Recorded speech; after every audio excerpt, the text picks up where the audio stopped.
Hey everybody, we in the building. Hey y'all. Hey everybody.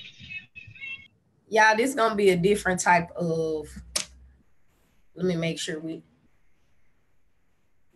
yep, we are broadcasting. Yep, we are Yep, yep. broadcasting. All right, guys, I just had to put us on pause. We are live right here, YouTube. This is going to be a different kind of Real Talk Time Sunday, you guys, because normally we hop on here. Oh, excuse me, y'all. Let us introduce ourselves. Empowerment Schooling, Mrs. Empowerment Coach in the building. Miss Singles Coach in the building. This is Biracial Guru. Hey y'all. I'm on the road, but I'm here. Well, you guys, as you know, this is Empowerment Schooling. We're the coaching network. We are here to drop nuggets and knowledge about the one thing that we all have in common. And what's that, ladies? The brain. The brain. Right. We focus on mastering thoughts and conditioning emotions so that we all can have hope. And for Empowerment Schooling, that means Having only positive experiences. thank you, Lisa. Because Keisha, I think that she's not with us today. I'm so lost with her. But anyways, guys, welcome. Normally we get on here and we have some celebrities that we're going to talk about. Nope, not today. Not going to happen like that. Today, because we've had enough of R. Kelly. We've had enough of Michael Jackson. We've had enough of all that type of things. So we ended our month this month with closing out boundaries, emotional maturity, and anticipation. So I kind of think that what we as coaches do, we don't want to get lost in feeling or saying, hey, Lakia, sorry about that. We actually, my computer did this weird little freaky type of deal thing. But we might jump over to some topics in the celebrity area. We might not. But basically, we're going to actually close everything out. I know we did blogs. I know we did videos, but we haven't had a heart-to-heart with one another about each of these topics because Lissa got a huge breakdown of when it comes from a biracial standpoint of emotional maturity. Rakisha with the singles coach, she had some great things that she talked about in her videos on YouTube. And I broke down ways to master anticipation from an emotional standpoint. So what do you think, ladies? Can we roll with this? Yep. All right. Yep. So anticipation, you guys, when it comes down to anticipation, what happens is you are releasing dopamine, which is the happy drug. And I don't know, like for instance, my mom is a recovering alcoholic and a recovering addict. A lot of people aren't aware that when you're smoking crack or however it is, these things immediately go to your brain cells and you're killing what are called your endorphins. And your endorphins control how you react and how you respond to life, circumstances, life situations, or things of that nature. So these are things in your body that don't regenerate itself. You know what I'm saying? There is no system where you regenerate your brain cells. Like that's something that we aren't able as humans to do. Once you damage your brain, it's just pretty much damaged, and the cells and the things inside of it. Now your organs in your body, you're able to regenerate. They're able to regenerate cells for themselves, but your brain is the engine of your body, and it does a lot. It controls a lot. It does things on autopilot that we as humans don't, that we take for granted, like breathing. You're not telling yourself to breathe. This actually happens from your brain doing things on autopilot. You don't tell your blood to flow. Your blood just flows. Your brain is actually controlling this. So with anticipation, Dopamine, that's the happy drug. The reason why a lot of people get addicted, or the main reason why people get addicted to things, is based upon anticipation. You're anticipating the whatever that feeling you're going to get from that, whatever experience you're going to have during that. That's what you anticipate. So it's coming from a thinking perspective. So let's say for empowerment schooling, our book, we saw the book in book form. We held it in our hands in air form. We were coaching from it from thought perspectives, but we didn't physically have the book all the way written out. But we had it in a computer. We would print it out. We would do it that way. That we definitely would do. But we anticipated the mind's guide of emotion every step of the way. Once we got done with a chapter, we, like, in our minds, the book was done and we still got 4 chapters to go. 4 more emotions to go. But we allowed anticipation to bring the mind's guide of emotion into a physical form that we actually, where's my book at? That we actually have right now, which I normally have over here, but I don't right now. I'll show it to you in just a minute. But Keisha, coming aboard Empowerment Schooling, anticipation. What and how did that get you where you are right now? Honestly, starting off, I really just came in anticipating to talk about the single people and single women and the growth that I came through. But as things has progressed, I anticipate learning how to do my videos better, learning how to be confident enough to get on a live in my groups and do it in a manner where I can come across the way that I need to, in the way that I want to come across in my message. Even right now on this, I anticipate every week to do them better and not interrupt people and do this. So more of my anticipation is growing and doing better and really reaching out to the audience that I'm trying to reach out to and get across to. Okay. Lissa, how has anticipation for you in your business? I know we just talked about the book. Well, the book was my main thing. And how it worked with anticipation with me and becoming addicted to it, guys, is you see it, you write it all the time. Like all the time. Like that was the only thing we thought about. That was the only thing. I was constantly writing, and focusing on that.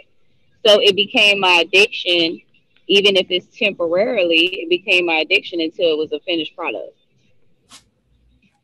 But if I would not have anticipated that finished product and became addicted to it, it would have still been a thought. And that makes good sense, Lissa. Like, that makes good sense. And I believe that when it took you to become emotionally mature to do that, right?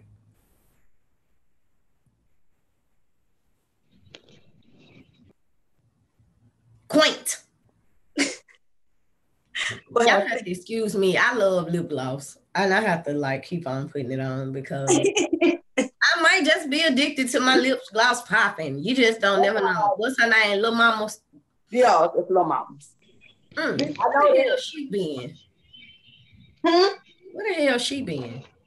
I be seeing her in some like little stuff that pop up on my little news thing, but not a lot. I don't know if she just pull back or she working on movies or what. I don't know. Okay. I know that was random than a mug. I know that was random. Cause your lip gloss was popping. Okay, so boundaries. Yeah. In business, you guys, Keisha, how has boundaries been for you, honey? Boundaries, I kind of can relate to them a lot because over the years I've learned to adapt to making boundaries, and even in writing this, I also learned that I learned that the process of working on boundaries in different areas are different. Like for as work setting boundaries at work, it's more easier for you to set boundaries with coworkers and start it that way because they're not close to you. They're not related to you. You don't have any connection to them. So starting to set boundaries with them is more easier than connecting and setting boundaries with people that you're related to. For as you, when we're related to somebody or we're friends with somebody in a family, you might be set in a role, like that lead role where, you know what I'm saying, you've been raised up to be there for these people, be there for these people. But we have to learn that we have to slowly set boundaries so we won't get overwhelmed with those people. And for example, I'm that person and I'm an introvert, and introverts love to just be there for people. They don't want to see people down. They don't want to see nobody hurt. They want to just help. And they don't want nobody to be upset with them. And I had to learn when it came to my family that I had to start setting boundaries because I started being overwhelmed and start resenting wanting to do doing things for them, and I would catch an attitude. So I had to learn that when they called, I had to say no. Or even if I had to make up a lie to get comfortable enough with myself, I would say, no, I'm out. I'm doing this. I'm not on that side of town. So I wouldn't have to go and be overwhelmed because you know how people be wanting you to just do their schedule and then you got stuff to do and they just forget about you. And then I get upset in the midst of it. So I had to work on setting those boundaries. So me getting this topic was very well for me because I'm still doing it. And we have to learn that we also have to set boundaries for our children as well as other people. So you won't get overwhelmed with them either and getting upset with them. You have to cross those boundaries. If they're overwhelming you, bothering you with your stuff, this and that, it's a way that you could close your door, lock it, and set some boundaries and be like, hey, don't cross this, don't do this. Because we have to set boundaries in every aspect of our lives, not just one. Wow. Like hey, this whole life coaching thing is definitely transitioning your life. It sounds like to me. That's what it sounds like to me. But that's the whole point. That's the whole purpose of having a life coach. And I think that people get mixed construed and they underestimate, or maybe they're not fully aware of how important having an accountability partner in your life, even if you know, that means because you have to learn to self-check yourself. Now, I want to double back on something that you just said. You said that you used to lie to tell people no. It's odd that you said that because it was like for me, because I'm an extrovert, I'm all over the place. I am all over the place at all times. Now I'll have my introverted moments, but they don't last that long. Might be like 24 hours, but I'm an extrovert. I'm a people person. That's just me. So what I'm trying to say is I think that is something, I believe for me, that was something, because I don't do that often, but more so for me, I did it in work settings. Like I would come up with any damn thing to either want to go home, got to go home, or I ain't coming. But it would be some kind of lie during those type of things. It wouldn't be like, because I'll tell somebody, oh no, girl, ain't coming all the way over there. Hell no. Like I just will. I'll just say it. Oh no, I'm just not. Why? Because I just don't feel like it. Right. You know what I'm saying? But for you, that was difficult to just say no because your guilt would make you feel X, Y, Z. Okay, no. Mine would be, my guilt is because of work. I don't know what it is about work that I would like. School, when I was in college, oh man, when my teacher texted me, Alethea, are you on the way? Oh, Miss Gunn, I twisted my ankle when I was tying up my shoe and I got to go to urgent care, but they line is 3 hours long. So like, I done made up this whole concocted story, you know what I'm saying? But it's only those instances for me. Like, it's not for me. I don't just blatantly lie, you know? I mean, not anymore. But back then, oh baby, them the lies gonna come for me. But now as an adult, like older and understanding boundaries, and they have to be placed for me. Like these boundaries are for me. They're not for anybody else. in understanding that. And with coaching, it's from a different perspective, because we aren't allowed to tell people what to do. We're only allowed to ask questions, and those questions are to lead them to think of different ways to handle the situation or respond to the situation, because a lot of times our responses causes internal, it'll cause stress that causes internal hiccups. And I feel like that's where your anxiety was coming from the response that you were not able to make. And that's how you were feeling, as though you were getting, your guilt was coming. That's called an internal hiccup, would be from a guilt. You done stressed out so bad about what they gonna say, think, or feel, that now you done reverted to lying. Right. Well, ain't that some shit?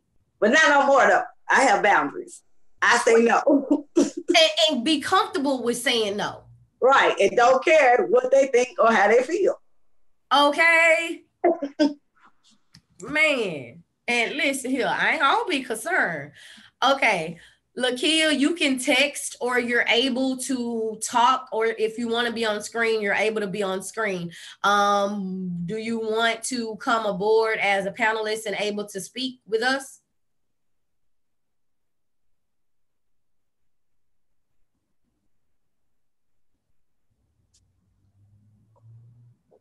Is she still here?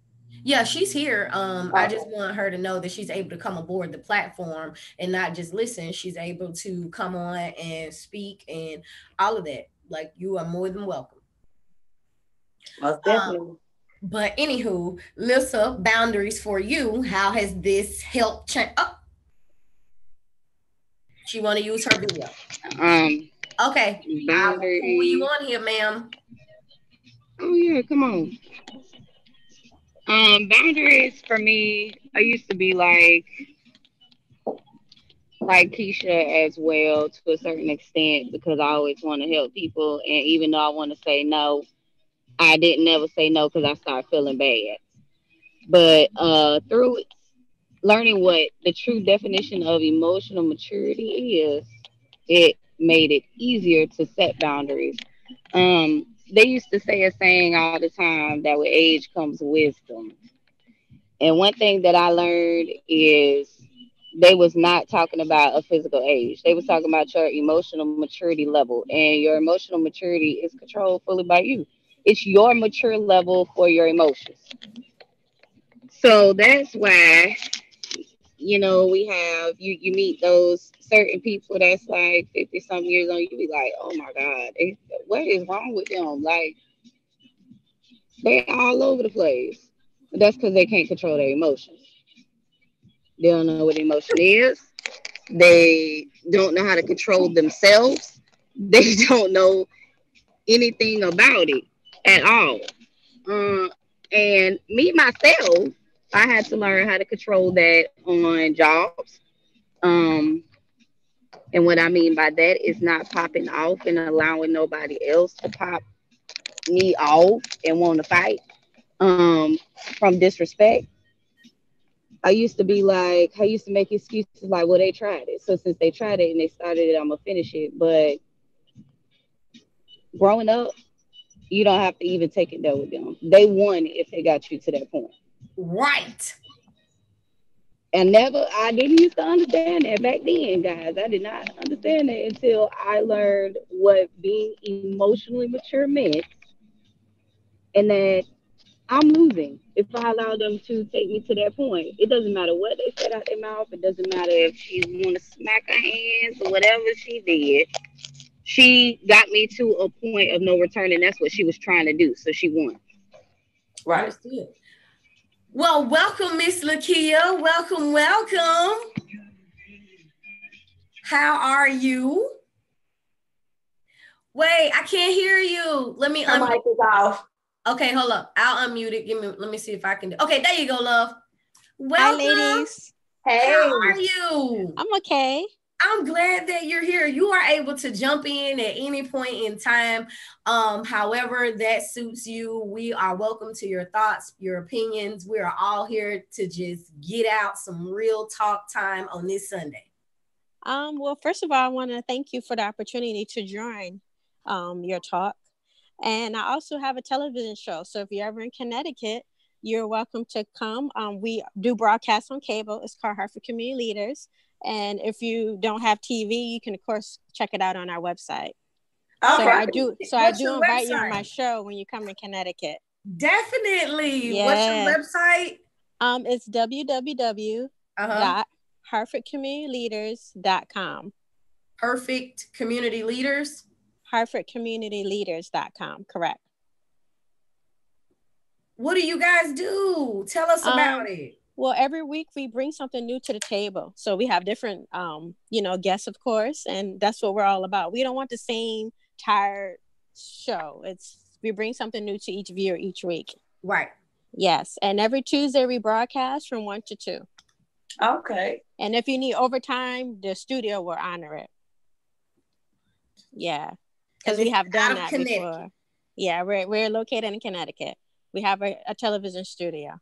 Mm-hmm. I'm so excited about this. Yeah. Yes. Do you know you're my color and you have a television station? Yes. I'm so proud of you right now. And I wanted to talk with Alyssa. I'm also biracial like her. And I have a sisterhood called Mixed Chicks Sorority Incorporated. So if she want to join, just let me know and I'll send her application. We don't charge dues. The members, you can wear whatever color you want.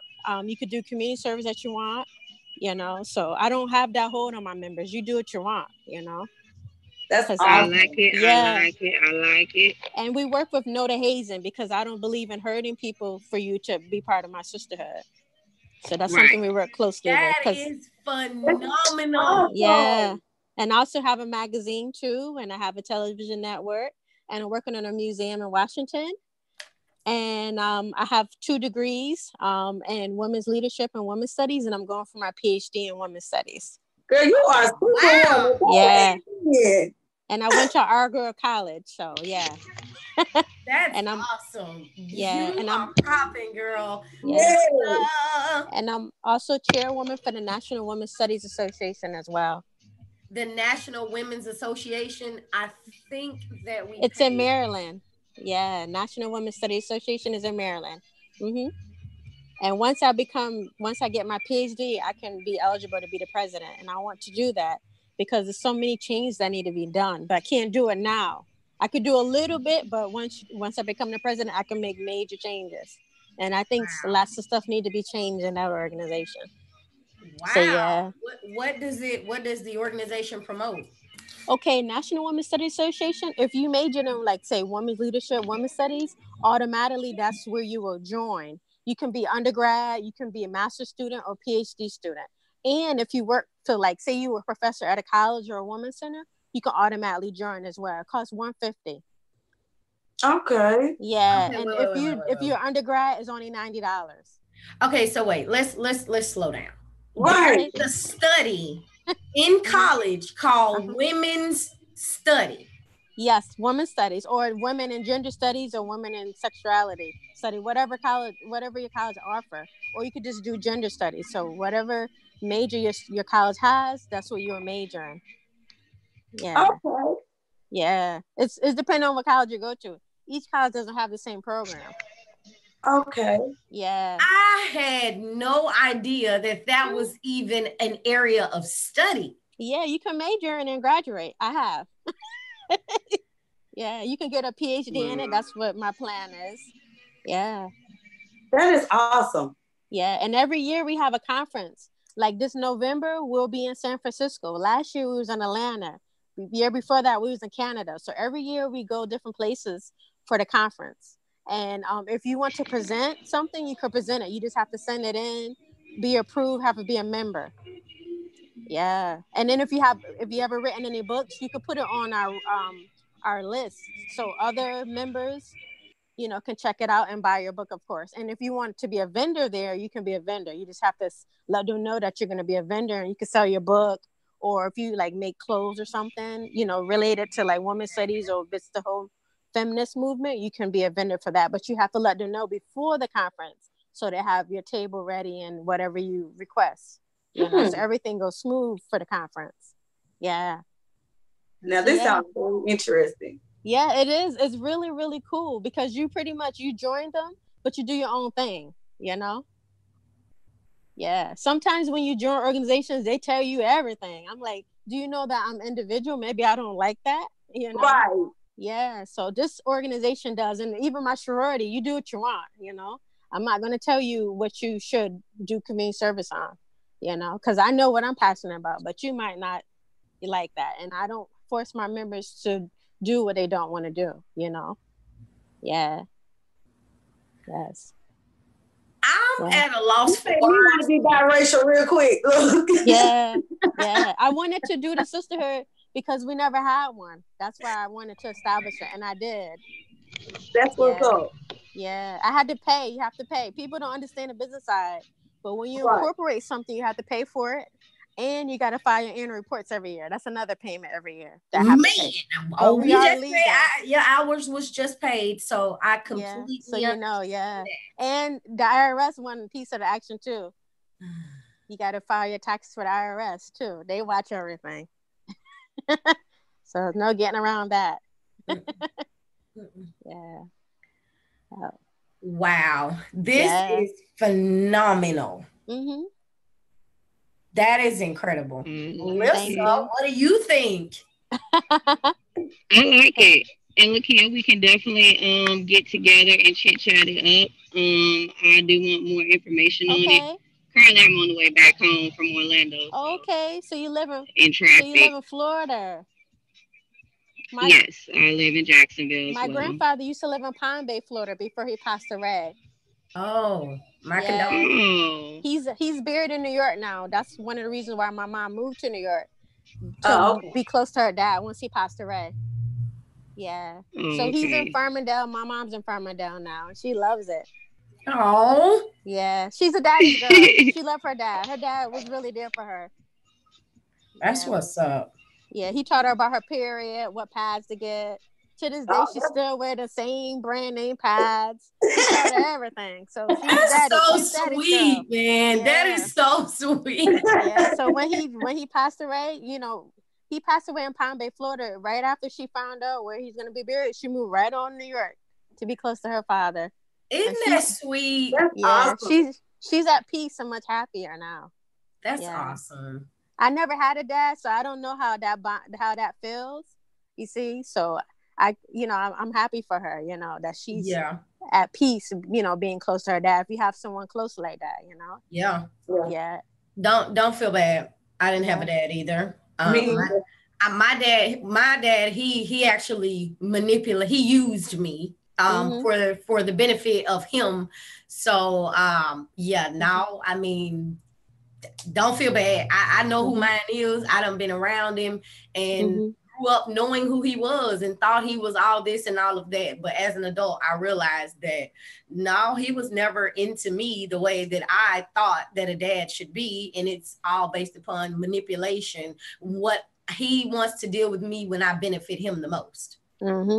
And so the fact that you didn't have one, count yourself lucky, because me not having a dad has really hindered me having the dad that I had and being around him and seeing him and going through this. It's hard for me to trust men because my dad, once I realized what was happening, I'm thinking, this is my dad. So I'm looking at other men like, well, shit, if my dad will do it, you'll do it too. Yes, I agree with you. I met men just like my father too, the player type. Yep. You know, so know, I'm glad that I recognize it, because a lot of women don't analyze their father. Like, you know, would you want to be with a man like your father? No. Or wouldn't you? You see? No. Right. I'm on the same feeling with her. My daddy has been a manipulator for a lot of years, and for years and years I just wanted a dad until I did get old enough to understand that he's my dad. This is what the universe gave me, and I have to accept him for who he is. So now we have a better relationship because I don't let him manipulate me, and I don't let it get to me as bad as it used to. So, like she said, it's only convenient when it's convenient for him and when he wants something out of it. But now I understand and get those men, when you feed on that so much, you start attracting those type of men into your life. Yep. So I don't feed on it like that. So I don't attract those kind of men into my life anymore. So I'm good. I love him for who he is. Right. It is what it is. And that's at it. the end of the day. Right. Yeah, like I have a boundary that we're not. You do you over there like you always have, and I'm gonna do me. But see, the difference is I had a stepfather who he showed me what a man was supposed to be. I didn't learn to accept him and who he was and for what he was until he and my mom had split years and years and years later. But he had been my stepfather since I was 3, but I didn't learn to appreciate and value him as the man that he is and the role that he played until I had my son and I was 20. So I was rebellious, but I kind of think I might have been jealous and didn't even know that that's what was happening, because my sister's dad is a kick-ass man. Like, he is top of the line. He is he a A1 type of man. He's an A1 type of father, and he just about his business. And he gave me the example. I just rejected it. Now in my mid 30s, I'm able to say, yeah, that's what I want my man to represent and be like and mimic, even though I had him from 3 on till I was however old. I mean, I didn't value who he was and what he represented until later in my 30s. Makes a lot of sense. At least you had a stepdad. Mine, I saw a good father image when I got married. I saw that in his stepdad. So that's where I got it from. I got it from that. Even family, how a real family is supposed to be. That's where I learned it from getting married. I never knew what real family and how they get together and enjoy each other despite the differences that they have. They know how to come together as a family and be there for each other. So that's where I learned the father figure and how a father is supposed to be and how I would want my children's father to be or whatever. So that's where I learned mine from. Yeah, see, but my stepdad, his family still does all that right now. So when I did get married, I married somebody whose family was damn near identical to what my stepfather's family was. And my son's father family are like, and they're still my family. So that was, I got to actually live it when I got married, but I did see it and go through it as a child, because my stepfather's family, they're not my step family. They're my extended family. And right. They take me in and my son, and they're there. And what you just said, I see family unity and what it's supposed to look like and how it's supposed to go. I've seen it since I was a child. I just rebelled against it because I had asshole tendencies. I'm just saying. Well, what? I grew up. At least I know better now.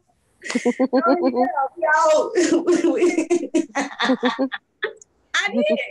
I'm just saying. At least I'm being honest. Hell, I did have asshole tendencies. I did, for real. Well, hey, you got it from somewhere and it passed on. At least you paid attention while you was in your asshole tendencies. Right. But that's funny that we brought that up, because that's a part of anticipation. Like, this is something that we saw and we knew that we wanted it. And even though we may not have understood it at the time of anticipation, because when you anticipate something, it's a daydream. It's a really long thought that you can feel. It's almost as though you're having an outer body experience while you're physically having this thought. Like, you can see it, you can feel it, you can touch it. It's almost as if that reality is there, but it's happening from a mindset perspective. Right. And that's how anticipation is. So for us, Keisha, you may have wanted it and you anticipated it. You drew it to yourself and you married into it. Right. I saw it and I knew that's what I wanted. I just rejected it because I just told you what happened and why I rejected it. Okay. And what's funny is, you guys, I never set the boundary though. Like, because I didn't even understand what a boundary was. For instance, right. When I say set the boundary, like, because I knew what I wanted. I ended up with it, with the family and everything. And then by me not knowing that I was bringing in tendencies from my dad, like, it's kind of like, I guess that's anticipation too. You know how you want such good things, but you're more so prepared for what might not work. You turn that anticipation into expectation. There you go. There you go. That's exactly what you do. That's what you do. When you have it, you still have that thought in your mind that it's not gonna work. So you got it, but you missing it, you fucking it up at the same time. At the same time, you got what you want, but at the same time, you're expecting it to fall apart, and you get both of them in one. Right. And that is exactly how it happened, because I guess, and that's where gratitude comes in. When you get what it is that you anticipate, you have to hold on to it through gratitude. Continue to always be grateful, even in the face of adversity, in the face of not understanding. And like what you just said, I made a status today. Let your no's be no. I mean, all no's don't mean never. They mean not right now. Right. Right. So when it comes down to it, stay grateful even for a no, because that could very well be a protection versus, oh, they just don't care about me. They don't love me. They don't appreciate me. All no's don't mean negative. All no's don't mean never. Right.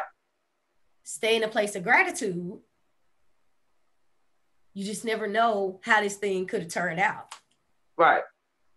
But when you turn it into an expectation, it's going to always end the other way. It's basically like a yin and yang, the good and the bad. Right. I understand that when you say that, I'm going to say it like this. You do know that it takes just as much good as it does bad for this thing to be all the way right. Right. That's why when you get into a relationship, you can't, people put on a persona like everything is good. No, you have to go through the bad and the good to get where you need to be at all times. That's within any relationship, even starting a job with people around you. It's always going to be good within some bad, always, because you got to be able to overcome something. Everything can't be good, or you'll never achieve anything or build anything or get any higher than where you already are. I can definitely understand it. We quiet, Lil, so we're listening to you. Sorry. No, I just said facts. That's true. Everything she just said. You got There's something? There's no such thing as no type of relationship without bad. Right. And good. It ain't gonna always be peaches and cream and roses, because when you go through what we think is bad, it's really to give you a lesson to help with growth. If you don't pay attention to the lesson, that's why you keep going through the bad. Right. You ain't get it yet. Mm-hmm. So it's in every type of relationship, somebody is coming to help you with you. But if you don't realize that it starts with you and you don't know how to self-check yourself, you will never get it from that aspect on an emotional level. Right. That's that emotional maturity, y'all. That thing now was deep. That thing, anticipation and emotional maturity, I think took the longest for Alyssa and I to actually wrap our minds around it. When we initially began to understand anticipation, Alyssa and I got real petty. We did. We did. Shit, I ain't gonna lie. I got real petty because first of all, you gonna tell me about me, and then when I gotta check me and I'm dead ass wrong, hold up. Because now I'm trying to come up with a reason why I'm not wrong. But I'm dead ass wrong. I'm talking about wrong. Man, I had to eat so much when it came to understanding emotional maturity and anticipation. Like we took a pause for the cause. Pause. Honestly, we did. This right here got me to understanding that my growth and emotional maturity. Because you know me, I used to pop off and go from 0 to 100 in a matter of 2.3 seconds. Right. If somebody made me mad, my emotions was all over the place. I'm crying, I'm doing this. I done changed about 15 different emotions in 10 minutes. So me understanding this, I've learned and known that I have grown emotionally because I don't pop off and I don't let people get me to that manner. This right here, coming into this right here, got me to understanding that I was growing emotionally. So I didn't get it then. You know what I'm saying? We worked on the other emotions, but we never got into the other aspects of it. So me coming into the coaching thing is where it got me to understanding that I was growing emotionally. You got something, Lakia? Sorry. No, I'm just listening on. Oh, okay. Well, for me, you guys, what's been the biggest thing about emotional maturity is how much I had to realize that it's not about the other person. With trust, for me, was the biggest part of this, the biggest learning in understanding the mind's guide of emotion and researching it and writing even the workbook, the emotional guide, that trust is for me. It is about me. It is me. It has nothing to do with an outside person unless I give the power to them. That for me, you guys, is where leveling up to emotional maturity came into place. Because when I'm learning that trusting, I have to trust me. I have to believe in me. I have to understand me. I have to have values for and about me that show my level of integrity for me, not for somebody else. So when emotional maturity and anticipation came into play and we started to research these things, yeah, I'm like, wait a minute. So you mean to tell me, like, okay, like Lissa was saying before she hopped off, when she was saying how she would pop off really quick. I'm thinking to myself, well, ain't that defending me? Ain't that trusting me? No, that does not go. It's not in line. It's not, there's no alignment to my integrity or the values that I set for myself to uphold for myself within myself when I pop off. That does not line up with my characteristic traits of who I want to be displayed as. Now, what I learned, the power of silence, them 10 seconds, man, if you just give yourself 10 seconds, when you feel tried, when you feel played, because what am I saying? The key word is this is how you feel. Feelings change within a millisecond of each other. But emotions happen in my brain. So let me take 10 seconds because the feeling starts at the spine, at the base down here. Your emotions, the vast majority of them start in the front or right here on the side. So when my feelings are coming up, this is coming up my spine. The nerves in my spine and they stop at the base. And then all these chemicals up here have to meet it to determine what I'm really going through. Am I embarrassed? Because most people, they go from, oh, you got, like somebody say something to you and you feel like you're tried. Keyword, you feel tried. You immediately go to popping off. You ain't let it digest what emotion is really happening here. Take 10 seconds because the feeling happens in a millisecond. If you give yourself them 10 seconds,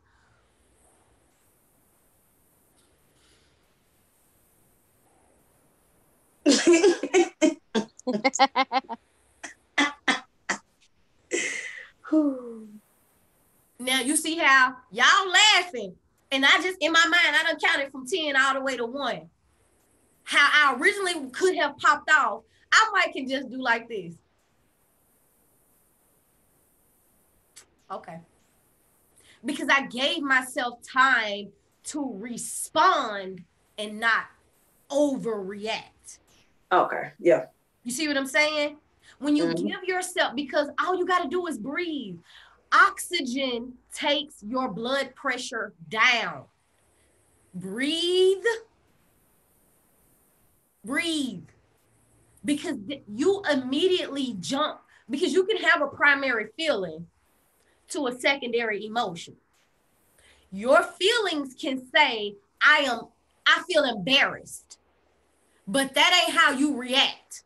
You react angrily because you chose to buy into you being embarrassed. Versus, I feel that you tried me just then. Is that really what just happened here? That is emotionally maturely handled. Not, bitch, you got me fucked up, ho. What? Let me tell you why that's the wrong thing to do. The other day, my family and I were in the car. And I'm from Tennessee.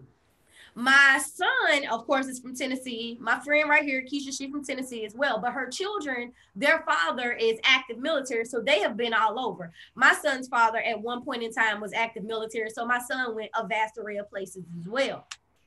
Okay, so my son was on the phone a couple of weeks back, and he was like talking to some young guy on the phone, and he kept saying,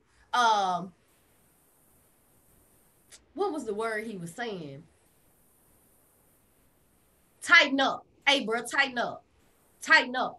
Hey, man, for real, though, tighten up. So I waited till he got off the phone, and I'm like, son, what is you saying? Why are you talking to people like that? He was like, nah, mama, that mean like chill out. That mean like calm down. Now, if somebody would have came up to me and said, Alethea, tighten up, tighten up. I mean, first of all, who the fuck you think you talking to? But see, this is the thing. This is why them 10 seconds come into play. Right here. What you mean tighten up? What you trying to say? I'm saying I just want you to calm down because everything gonna be all right. I had no idea what tighten up means. So instead of immediately meeting people with a place of conflict, how about we meet at a place of communication so that we can understand each other? Because people in different places use different terms for different things. And sometimes, like for instance, down here, they say ranking. Okay. In my hometown, we say jugging. And what both of these words mean the same thing, but from somebody else, from somewhere else, that means two totally different things. Because ranking to us means like you're judging or like you're putting us on some scale, like you're ranking us. What do you mean? But to them, that means to go back and forth in a manner of playful conversation, talking back and forth, picking at each other. But to us in Tennessee, that jugging means to playfully go back and forth with somebody. But down here, jugging means dancing. So if you allow yourself them 10 seconds before you even go to another irate place, ask a question. Okay? What you trying to say? Not, bitch, you got me fucked up. Not automatically hit somebody. Not start clapping and popping off. You don't even know you might not even be understanding what I'm saying. But you just go off of your first instinct, which that feeling, which only stops at the base of your head. So you're not even getting brain activity when you start popping out. That is just emotionally immature. Give yourself some time to understand what's being said or what's being displayed, because you could save yourself a heart attack. I'm just saying, it takes 2 hours for your body to regulate back to its regular flow once you get angry. It takes your body 2 hours to get back to a regular state. So imagine if you keep having conversations that you ain't even understanding what other people saying, and you getting mad every hour. Your body ain't even regulated back to the regular self, but you want to know how you got high blood pressure, why your kidneys bad, why your liver acting like this, why you got diarrhea all the time. You're not giving your body time to readjust to its regular self because you just popping off all the time. Over nothing. You at the window. And I ain't gonna lie, y'all. When I go to a restaurant at a fast food somewhere and I pull up and they be like,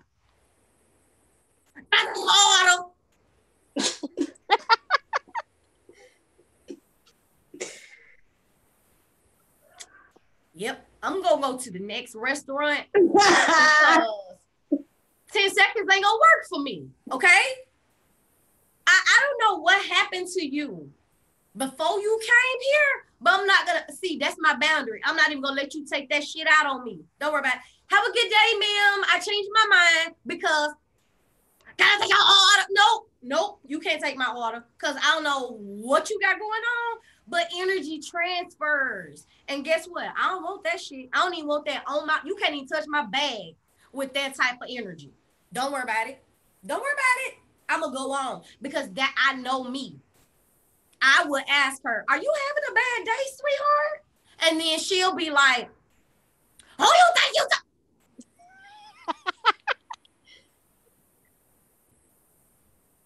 10 seconds, right? I know when 10 seconds don't work. Because I can feel the energy going into the situation. Keisha, can you not? Lakia, can you not? A lot of times we put ourselves in a situation for it to be escalated. You knew that when these telemarketers get on this phone and they keep calling me, "Hi, you're warranted," click. Guess what? I'm not. I'm not gonna let you piss me off. Click. It's not a sales call, dude. Click. But do you know how many people will get on this phone? Hello. Wait for a customer service person to get on there. Bitch, did not tell your motherfucker.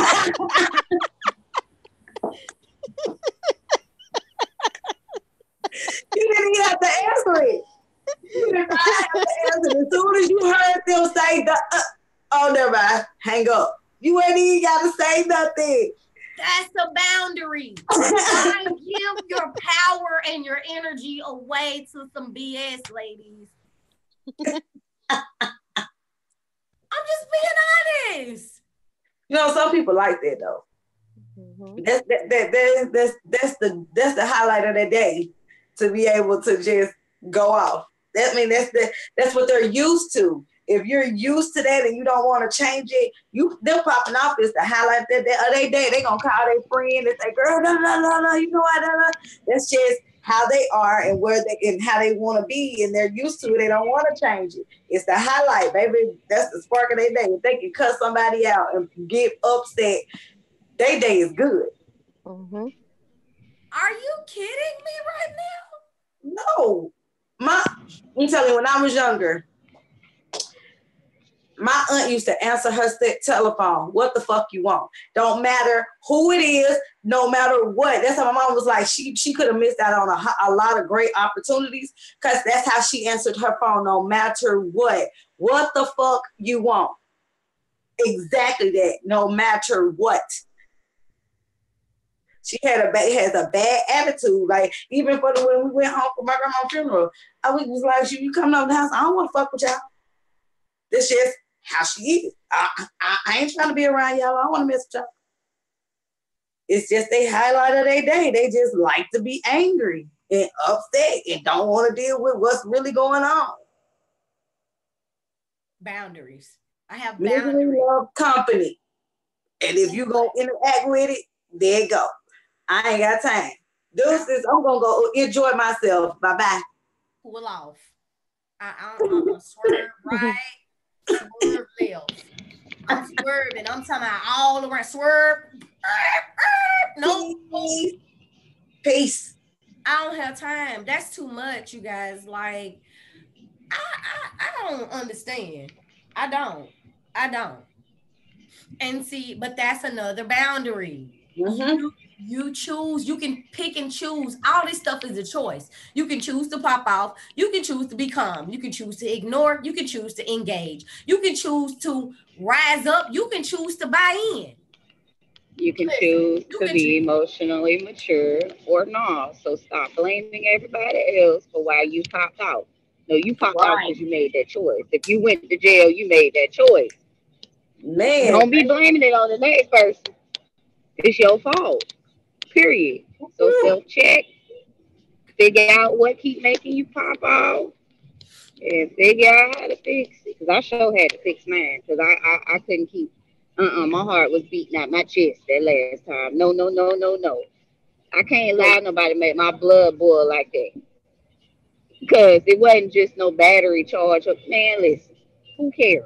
I'm ready to go. No, but you can't do that. For what? I would have lost more than that person. And then that person gonna be laughing. And I can't do nothing but let them laugh at me. What can I do? Because I ain't have to act like that. Right. I definitely can understand what y'all saying, because it be a lot.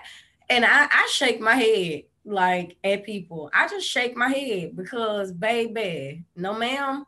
Now I will get angry and upset and be talking all, but I'm not doing it to that person. I'm just getting the energy out of me. Sometimes I'll write it down, a lot of hateful things, instead of buying into the BS. Right. You keep it to yourself and you write it down and you scream and you holler and you go off and you curse at yourself. After you calm down, you have time for yourself to analyze the situation and you'll go back into it in a better manner than you are just while you still got it on you. At least you got it out by yourself and able to go conversate with that person and let them know. Right. And that's being emotionally mature. That not to hold it in, but get it out. Just get it out the correct manner to where it protects you. I ain't gonna lie, guys. What made me fix my emotional maturity on these jobs was when somebody asked me, why do I keep getting ghetto jobs in my ghetto? And when I got asked that question, I was real offended. And I was like, oh, no, I'm not ghetto. So what's going on?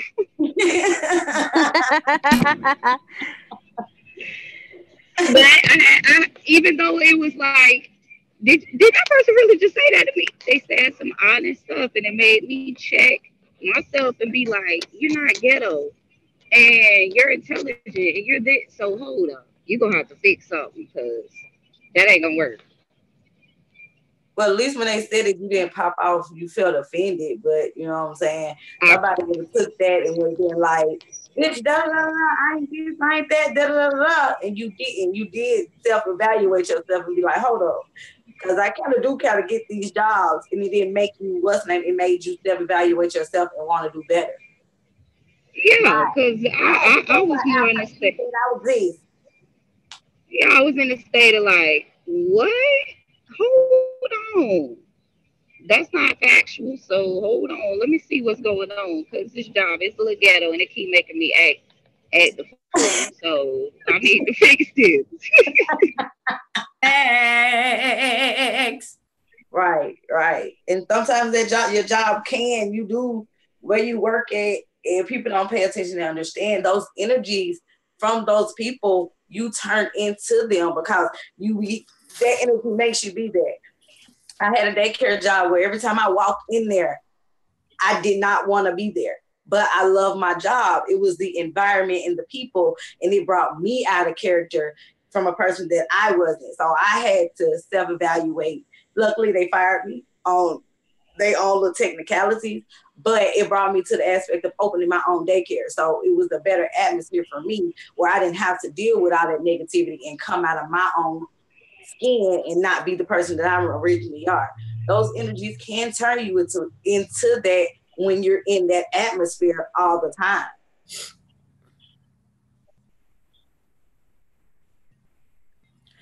Sorry guys, I had to answer the phone. But yes, you are absolutely correct, Keisha, and I totally understand what you're coming from. Where are you coming from? And Lisa, that was a great point. When you have boundaries and you're emotionally mature and you trust yourself and you understand these emotions, fear doesn't play such a role in moving forward. There's a confidence that comes about you and that is in your aura that allows for you to make bold moves and bold choices based upon anticipation, because anticipation is for future instances. What Keisha said when she said that she hated to go to the job, I completely understand it.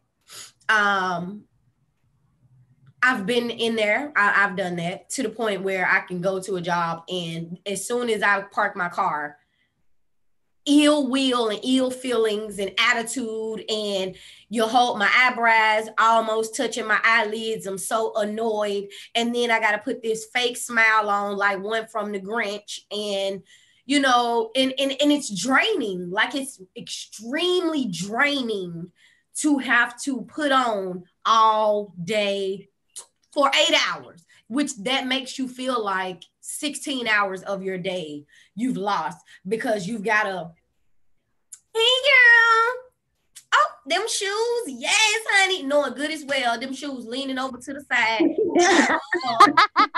You know what I'm saying? But you got to do what you got to do to make it through.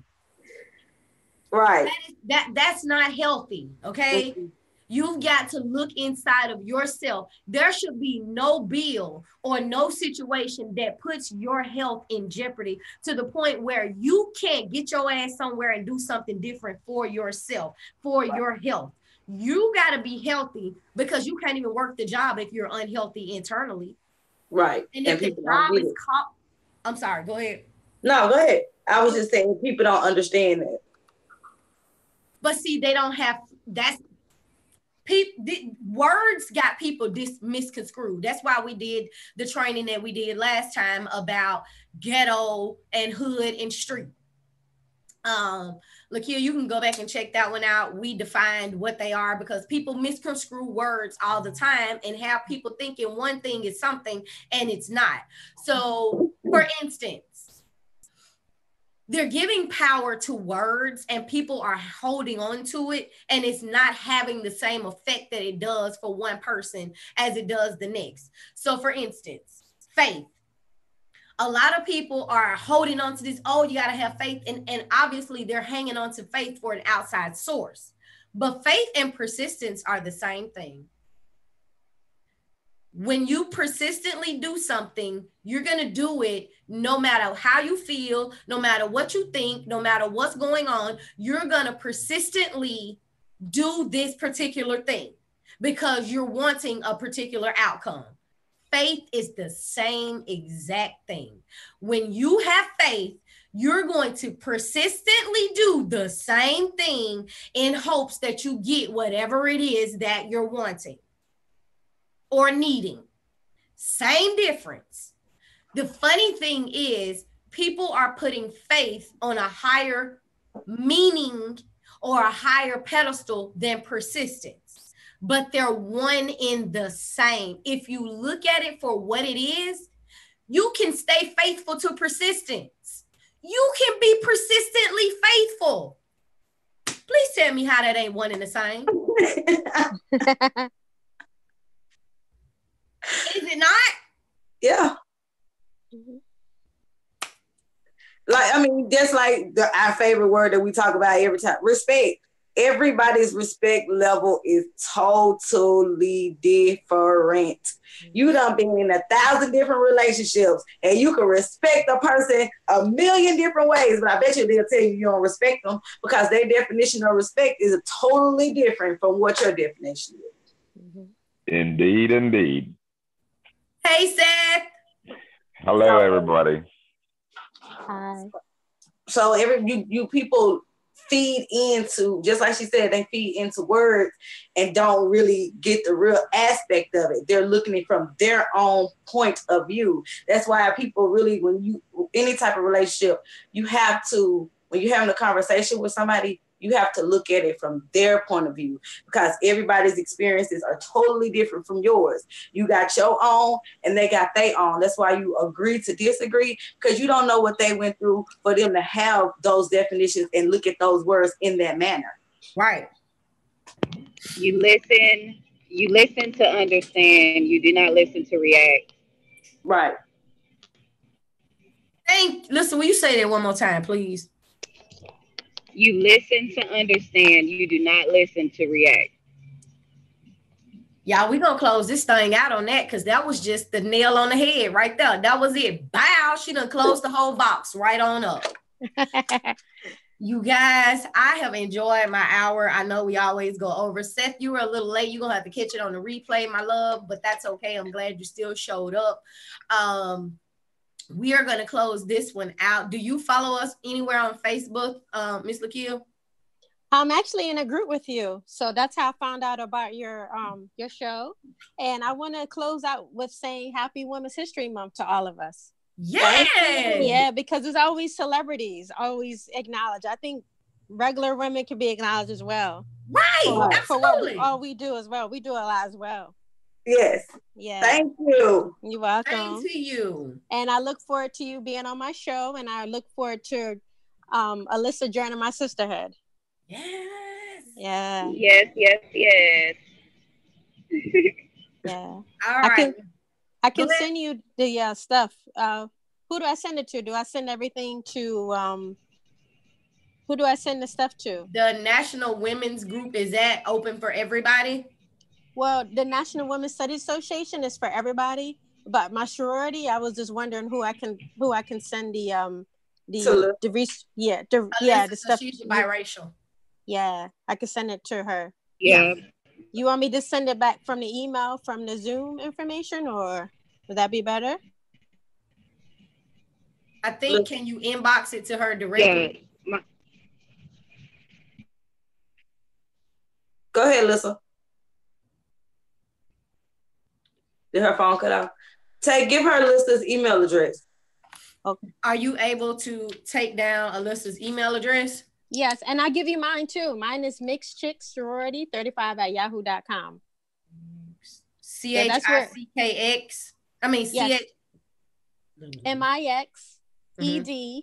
MIXEDCHICKS sorority SORORITY 35@yahoo.com. So that's where everything will be coming from, is from her. Okay, and hers is B as in boy. Well, biracial. What is it, Lissa? Oh, biracial. Yeah, biracial guru GURU at gmail.com. Okay, at gmail.com. She typed it in the chat for you. Oh, thank you. Okay. Let me see. Make sure I have it here. Okay.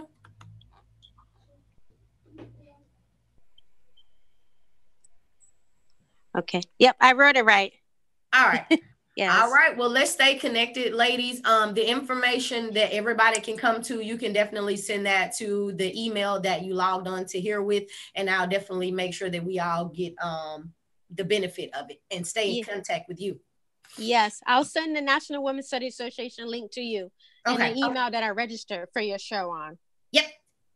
Okay. All right. Stay connected. Peace and hair grease. Bye, ladies. Bye, Seth. Bye.